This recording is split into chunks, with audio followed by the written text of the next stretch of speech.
security is something we've been talking for quite a while now. We've seen also the government, even dedicating time and efforts in terms of its Big Four, it's part of their Big Four agenda. Yes. Yeah. So something interesting you've mentioned, it's about the challenges you faced, and the challenges in the organic sector. Can you sort of take us through those kind of challenges? Because I'm figuring out there are people who want to come and venture into organic farming. Yeah. So for you, what are some of those challenges that you encountered when you were starting organic? Okay. I think for one is that you have to have the patience, which I find is very difficult with most farmers, and it's extremely understandable because when you go into a particular field of business, you're doing it to get a good return. Yeah. You're not doing it just for anything. Yeah. So you find with many farmers, they want to get a good return at the end of the season. So you want to plant your acre of onions or cabbages, make your money and plant another season and keep doing that over and over again. So one of the things about organic agriculture is, do you have the time to build your soil? When you think about how long it takes to build the soil, it will take you about 3 to 5 years before you get a good soil. Yeah.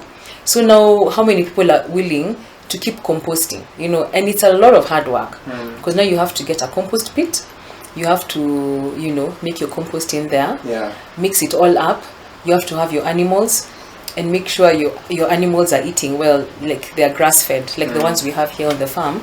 They just eat all the produce of the farm so that you have a good manure. Then you do put that into the compost, put that into the soil, planting your cover crops to protect the soil. That takes a long time.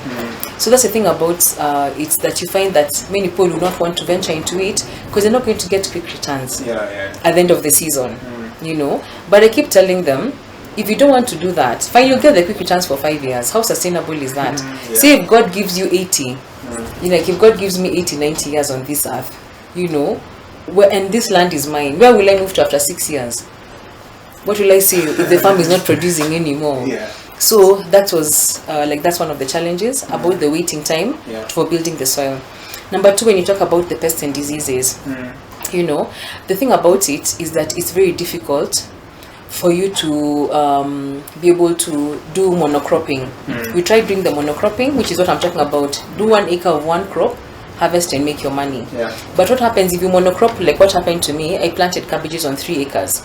When I got thrips infestation, the thrips took everything out. Because I was doing it organically because I didn't want to, to spray anything. And the thrips took out all my cabbages. I had to sell it to some Maasais who are feeding the cows. Poor cows, it was the drought here. The cows had to eat cabbage because there was no other greens for them to eat. So with it means you have to plant a variety of different vegetables. And what happens is, sometimes you may not get good market for one or the other, or you won't be able to get large amounts of one type of crop to give you a good return.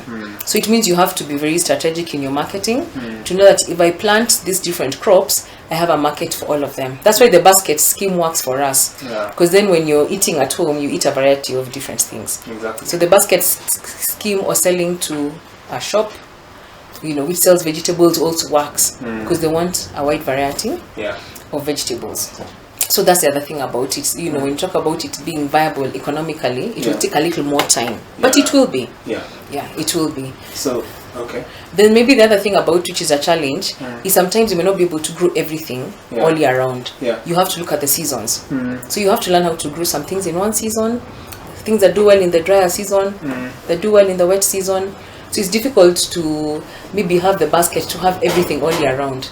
For example, if I have a customer who loves pumpkins, I surely cannot give it to them in the cold season. Feeding the people poison.